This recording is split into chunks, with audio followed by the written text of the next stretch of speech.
जननी जन्म सौख्यानां वर्धनी कुल संपदां पदवी पूर्व पुण्यानां लिख्यदे जन्म पत्रिका வேயிரு தோழி பங்கன் விடமுண்ட கண்டன் மிக நல்ல வீணை தடவி மாசரு திங்கள் கங்கை முடிமேல் அணிந்த என் உளமே புகுந்த அதனால் ஞாயிறு திங்கள் செவ்வாய் புதன் வியாழன் வெள்ளி சனிப்பாம்பு இரண்டுமுடனே ஆசரு நல்ல நல்ல அவை நல்ல நல்ல அடியார் அவருக்கு மிகவே கஜானனம் பூதகணாதி சேவிதம் கபித்த ஜம்பு பலசார பக்ஷிதம் உமாசுதம் சோக விநாச காரணம் நமாமி விக்னேஸ்வர பாதபங்கஜம் மகாகணபதி துணை கொண்டு 12 ராசிகளுக்கான குணாதிசயங்கள் இப்படித்தாங்க இருப்பாங்க. இதில் மாற்று கருத்தே கிடையாது.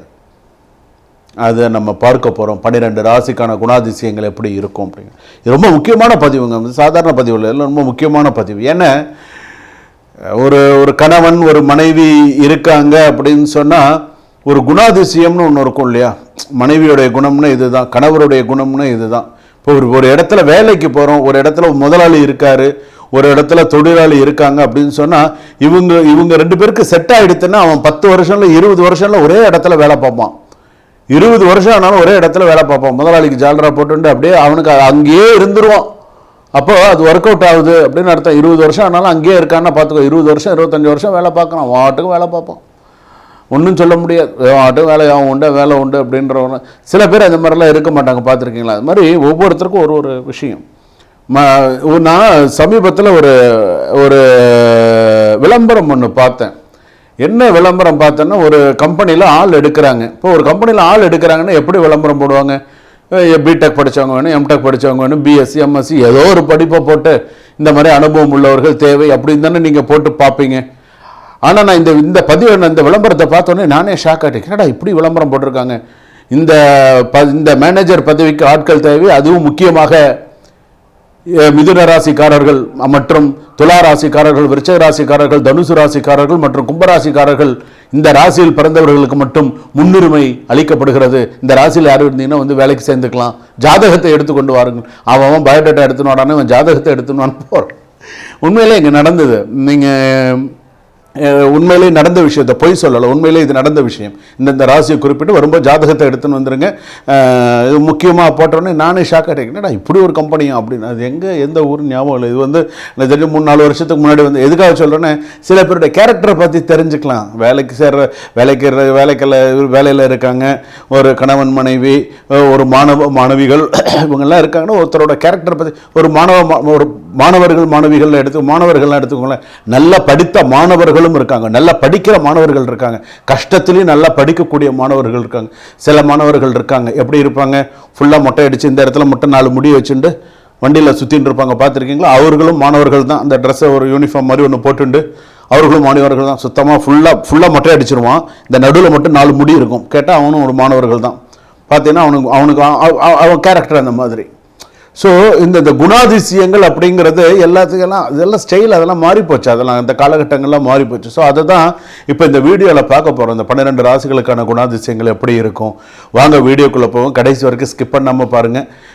இந்த யாரெல்லாம் இந்த வீடியோவை வந்து சப்ஸ்கிரைப் பண்ணிட்டு பாருங்கள். இன்னும் நிறைய விஷயங்கள்லாம் நீங்கள் தெரிஞ்சுக்கலாம். மேஷராசி நேயர்களே, அஸ்வினி நட்சத்திரம் மேஷராசி, பரணி நட்சத்திரம் மேஷராசி, கிருத்திக நட்சத்திரம் மேஷராசி, ஆண் பெண் இவங்களுடைய குணாதிசயங்கள் எப்படி இருக்கும்? பொதுவாக வந்து பார்த்தீங்கன்னா மேஷராசிக்காரர்களை ஹேண்டில் பண்ண கரெக்டாக கற்றுண்டிங்கன்னா லைஃப் செட் ஆகிடும், இல்லைன்னா லைஃப் அப்செட் ஆகிடும்.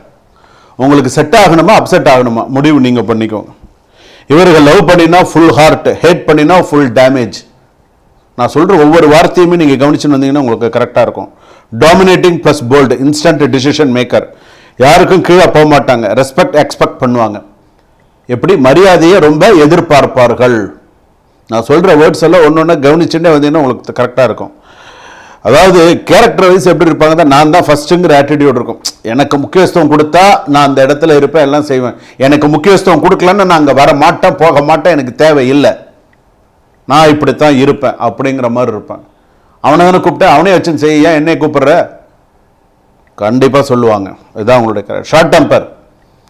நீ அவங்களுக்கு வந்து மாலை போட்டு வெத்தலை பாக்கு வச்சு மரியாதை பண்ணி மேஷராசிக்காரங்களை கூப்பிட்டா அவங்க முன்னாடி வந்து உட்காந்து எல்லாம் பண்ணுவாங்க. ஒரு தடவையும் அந்த மாதிரி பண்ண முடியுமா? பண்ண முடியாது. இதுதான், இதெல்லாம் தெரிஞ்சுக்கணும், அதுக்காக சொல்கிறேன். அதாவது அதே போல் வந்து பார்த்தீங்கன்னா ஸ்ட்ராங் அண்ட் பெண்களாக இருந்தால் ரொம்ப ஸ்ட்ராங்காக இருப்பாங்க. இண்டிபெண்ட் குயின், ராணி மாதிரி இருப்பாங்க. இண்டிபெண்ட் குயின், தனிமையில் இருந்தால் அவங்க வந்து ஒரு ராணி மாதிரி அவங்க ஸ்ட்ரைட் ஃபார்வர்ட் கரெக்டாக இருப்பாங்க. யாரையும் இம்ப்ரெஸ் பண்ண மாட்டாங்க. யாராவது டிஸ்ரெஸ்பெக்ட் பண்ணினா ஸ்ட்ரைட்டாக கட்டு தான், முடிஞ்சு போச்சு. யாரையும் இம்ப்ரெஸ் பண்ண மாட்டாங்க. ஒருத்தன் இம்ப்ரெஸ் பண்ணணுங்கிறதுக்கோசரம்லாம் ஆனாக இருந்தாலும் சரி பண்ணாக இருந்தாலும் சரி பழக மாட்டாங்க. இம்ப்ரெஸ் பண்ணணும்லாம் நினைக்க மாட்டாங்க. யாராவது டிஸ்ரெஸ்பெக்ட் பண்ணால் என்ன ஆகும்? ஸ்ட்ரைட்டாக கட்டு தான். டே போடா நீயாச்சும் இதாச்சு, அவ்வளோதான், ஸ்ட்ரைட்டாக கட்டு தான், முடிஞ்சு போச்சு.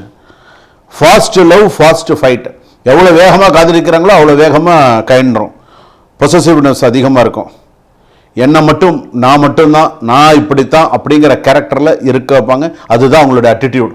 நான் இப்படி தான் இருப்பேன், இஷ்டம் இருந்தால் இரு, இல்லைன்னா போய்கிட்டே இரு, தேவையே இல்லை. என்ன சொல்கிறேன்? திஸ் இஸ் அவங்க கேரக்டர். ஏன்னா கணவன் மனைவியில் நிறைய பேர் பிரிஞ்சு இருக்கிறவங்களாம் இருக்காங்க. பாதி பேர் சேர்ந்து இருப்பாங்க, பாதி பேர் பிரிஞ்சு என்ன பண்ணுறது, இவனோட குப்பை கொட்டி தானே ஆகணும் அப்படின்னு இருப்பாங்க. சில கணவர்கள் என்ன பண்ண, வீட்டுக்கு போனால் பத்திரகாளி இருக்கும், அந்த பத்திரகாளியோடு இருந்து தானே ஆகணும் அப்படிங்கிற மாதிரிலாம் இருப்பாங்க. சார் வேறு வழி இல்லை. சில பேருக்கு பிரேக்கப் சான்சஸ் ரொம்ப ஸ்ட்ராங்காக இருக்கும், அந்த மாதிரிலாம் இருக்குது. டாமினேட் பண்ணுவாங்க, பார்ட்னர்லாம் ரொம்ப அட்ஜஸ்ட் பண்ணி போகணும், இல்லைன்னா அவ்வளோதான். ஈகோ கண்ட்ரோல் இல்லைன்னா டிவோர்ஸ் ப்ராப்ளம் அதிகமாக வரும். ஸோ இதெல்லாம் அவங்களுடைய கேரக்டர் வைஸ் இப்படி தான் இருப்பாங்க. செகண்ட் மேரேஜுக்கு நிறைய சான்சஸ் இருக்குது. நிறையா பேர், சில பேருக்கு சான்ஸ், சில பேருக்கு டிவோர்ஸ்லாம் கடைசி நேரத்தில் நின்று போய் சரி ஒத்து போய் இருப்போம் அப்படின்றது ஒரு சில பேருக்கு மட்டும்தான். சில பேருக்கு செகண்ட் மேரேஜ் லைஃப்லாம் இருக்கும். ரெண்டாவது ஜாப்ல இருந்தால் கூட ஒரு லீடர்ஷிப்பில் இருக்கணும்னு நினைப்பாங்க. ரிஸ்க் எடுத்தால் சக்ஸஸ், கேர்லெஸ்ஸாக இருந்தால் ஜாப் கூட சில பேருக்கு போயிடும். ஸோ அதனால் ரொம்ப கரெக்டாக இருப்பாங்க. அவங்க கேரக்டர் வைஸ் ஜாப்லலாம் கரெக்டாக இருப்பாங்க. யாரை எப்படி வேலை வாங்கணும், யாரை எப்படி இது பண்ணணும், சிரிச்சே வேலை வாங்கிடுவாங்க சில பேர். அதே போல் இவங்களுடைய சில விஷயங்கள் கேரக்டர் வைஸ்லேயே இவங்களுடைய நெகட்டிவான விஷயங்கள் என்னென்ன, கோபம், ஈகோ, பொறுமை இல்லாமல் இருக்கிறது, உடனடியாக முடிவு எடுக்கிறது, இதெல்லாம் அவங்களுடைய நெகட்டிவான விஷயம். பாசிட்டிவான சில விஷயங்கள் இருக்குது. கரேஜ், லீடர்ஷிப், டேரிங், ஃபியர்லெஸ், பயம் இல்லாமல் இருக்கிறது, இதெல்லாமும் உண்டு.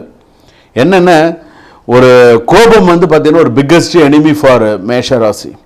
நண்பர்கள்லாம் கூட சில நேரத்தில் ஜெலஸாக இருப்பாங்க. நீங்கள் மேஷராசின்னு சொன்னால் உங்களுடைய கேரக்டர் வைஸுக்கு அவங்க நண்பர்கள் கூட கொஞ்சம் ஜெலஸாக இருப்பாங்க. ஸோ அவங்ககிட்ட கொஞ்சம் கவனமாக இருக்கணும். என்னை யாரும் கண்ட்ரோல் பண்ண முடியாதுங்க, நான் இப்படித்தான் அப்படின்னு இருப்பாங்க மேஷராசி. ஸோ இது உண்மையான விஷயம். அவசரம் ஆபத்து, கோபம் வந்தால் புத்தி போகும், இதையும் ஞாபகம் வச்சுக்கோங்க. இதெல்லாம் உங்களோட கேரக்டர் வைஸ் இருக்கிறது. என்னோட ஃபைனலான ஒரு விஷயம் நான் சொல்கிறேன் அப்படின்னு சொன்னால், அதாவது நீங்கள் உங்களை அட்ஜஸ்ட் பண்ணி கடைசி வரைக்கும் கொண்டு போனால், மேஷராசி பொறுத்தளவுக்கு அவங்களுக்கு அட்ஜஸ்ட் பண்ணி ஏதோ ஓகே நம்ம கல்யாணம் ஆகிடுத்து, நம்ம இப்படி ஆகிடுத்து, நம்ம இப்படி இருக்கணும் அப்படி இருக்கணும்னு நீங்கள் நல்லபடியாக அவங்கள அட்ஜஸ்ட் பண்ணி போனீங்க அப்படின்னு சொன்னால் சொர்க்கம், ஹெவன். இல்லைன்னா ஹெல், நரகம். உங்களுக்கு வாழ்க்கையில் சொர்க்கம் வேணுமா நரகம் வேணுமாங்கிறத நீங்கள் தான் முடிவு பண்ணணும். ஏன்னா மேஷராசி பொறுத்தளவுக்கு இதெல்லாம் அவங்களுடைய குணாதிசயங்கள். கௌரவம் பார்ப்பாங்க, சின்ன சின்ன விஷயத்துக்கெல்லாம் கௌரவம் பார்ப்பாங்க. நீ ஒரு விஷயம் பேசணும்னு வச்சுக்கோங்க, 3 தலைமுறைக்கு அவங்க பேச ஆரம்பிச்சிருவாங்க. தேவையா நமக்கு? ஏன்னா சில விஷயங்கள் இப்படி தான் நடக்கணும்னு இருக்கும். சில பேருடைய குணாதிசயங்கள், அதுவும் அஸ்வினி நட்சத்திரம், பரணி நட்சத்திரம், கிருத்திகை, இதில் பாவங்க ரொம்ப பாவம். இதில் யாருன்னு கேட்டிங்கன்னா கிருத்திகை நட்சத்திரம் 1ஆம் பாதம், மேஷராசி, பரணியாவது ஓரளவு. அஸ்வினி டேஞ்சர். அஸ்வினி ரொம்ப கரெக்டாக இருக்கணும். பரணி நட்சத்திரம் கொஞ்சம் பேலன்ஸ்டாக இருந்துப்பான்னு வச்சுக்கோங்க. கிருத்திகை நட்சத்திரம் ரொம்ப பாவங்க. இவங்களை வாழ்க்கையிலையும் சரி மற்ற விஷயத்துலையும் சரி இவங்கெல்லாம் கொஞ்சம் பார்த்து தான் சில விஷயங்கள் பண்ணணும். ஏன்னா அந்த அளவுக்கு ஜாதகத்தில் இருக்குது. என்ன மேஷராசி அப்படின்னு சொல்லும்போது அதிபதி, மேஷராசிக்கு செவ்வாய் அதிபதி, முருகப்பெருமான் வழிபாடு, முருகனுடைய சில விஷயங்கள். உங்களுக்கு மனசு சங்கடமாக இருக்கா, மனசு ரொம்ப வருத்தப்படுறீங்களா, ரொம்ப வாழ்க்கை இப்படி இருக்கே அப்படின்ற மாதிரி கேரக்டர் வைஸு, உங்களுக்கு வந்திருக்கிற கேரக்டர் வைஸோ இல்லை ஏதாவது ஒரு, இப்போது நீங்கள் ஒரு விஷயம் நல்லா புரிஞ்சுக்கோங்க. இப்போ நான் 12 ராசி பலன்கள் நான் சொல்கிறேன். எப்படி நான் சொல்லும்போது இந்த ராசிக்கும் இப்போ மேஷ ராசிக்கும் இப்போ துலா ராசிக்கும் உதாரணத்துக்கு கல்யாணம் ஆகுதுன்னு சொல்கிறேன். இந்த குணாதிசயமும் அந்த குணாதிசயமும் சேர்ந்தால் எப்படி இருக்கும், அதை தான் நீங்கள் முக்கியமாக பார்க்கணும். இப்போ மேஷ ராசின்னு இப்போ நான் சொல்லிட்டேன். இப்போ மேஷ ராசியில் இப்போ ஒரு கணவர் இருக்கீங்க, கும்பராசியில் மனைவி இருக்காங்க. அப்போ இப்போ நீங்கள் 2 பேரும் சேர்ந்து இருந்தீங்கன்னா உங்களோட குணாதிசயங்கள் எப்படி இருக்கும்? ஸோ இதுதான் முக்கியம். அதனால தான் ஜாதகம்லாம் பார்த்து பண்ணுறாங்க. ஸோ எப்படி பண்ணலாம், ஏது பண்ணலாம், எப்படி பண்ணினா நமக்கு நல்லா இருக்கும். ஏன்னா சில விஷயங்கள் நம்ம அப்படி சொல்லிட்டு இருக்கோம் இல்லையா, அதுக்காக சொல்கிறேன். அதே போல் தெய்வ வழிபாடுகள். மனசு ரொம்ப கஷ்டமாக இருக்கா, மனசு ரொம்ப கஷ்டமாக ஃபீல் பண்ணுறீங்களா, ரொம்ப மனசு ரொம்ப ஏதோ என்னடா இது அப்படிங்கிற மாதிரி ஃபீல் பண்ணுறீங்களா, ஒன்றும் கவலைப்படாதீங்க. முருகன் கோவிலுக்கு போங்க, மலை மேலே இருக்கக்கூடிய முருகனை போய் தரிசனம் பண்ணுங்க. மலை உங்கள் வீட்டு பக்கத்தில் ஏதாவது ஒரு மலை மேலே ஒரு முருகன் இருக்கும், அமைதியாக இருக்கக்கூடிய ஏதாவது ஒரு முருகன் கோவில்னு இருக்கும், இல்லாமல் இருக்காது. ஸோ அந்த முருகன் கோவிலுக்கு போய் உட்காந்து அந்த இடத்துல மனசு அமைதியாக கொஞ்ச நேரம் அப்படியே எங்கேயாவது உட்காந்து அப்படியே ரிலாக்ஸ் பண்ணுங்கள். அப்படியே சாஞ்சுட்டு அப்படியே கொஞ்சம் நேரம் ரிலாக்ஸ் பண்ணுங்கள். நீங்கள் போய் இதெல்லாம் இது கொஞ்சம் வேணால் முருகன் கோயில் உட்காந்து கொஞ்சம் நேரம் ரிலாக்ஸ் பண்ணுங்கள். மைண்ட் அப்படியே கொஞ்சம் அப்படியே ஒருநிலைப்படுத்தி அப்படியே கொண்டு வாங்க. அப்படியே முருகன் அப்படியே மனசுக்குள்ளே வேறு ஏதாவது ஒரு நல்ல விஷயங்களை கொண்டு வந்து அப்படியே சில விஷயங்கள் நீங்கள் பண்ணினீங்க அப்படின்னு சொன்னால் உங்களுக்கு நல்லது. என்னென்ன சில பேர் இவன் குணாதிசயத்தை மாற்ற முடியாதரா அப்படின்னு சொல்கிறான் இல்லையா, அது மாதிரி இருக்கும். ஆனால் சில விஷயங்களை நீங்கள் தான் பார்த்து என்ன செய்யணும், எப்படி பண்ணணும் அப்படிங்கிறத பார்த்து பண்ணணும். முருகன் கோயிலுக்கு போயிட்டு வாங்க, எல்லாமே சக்ஸஸ்ஃபுல்லாக இருக்கும். சரிங்களா? சுபம்.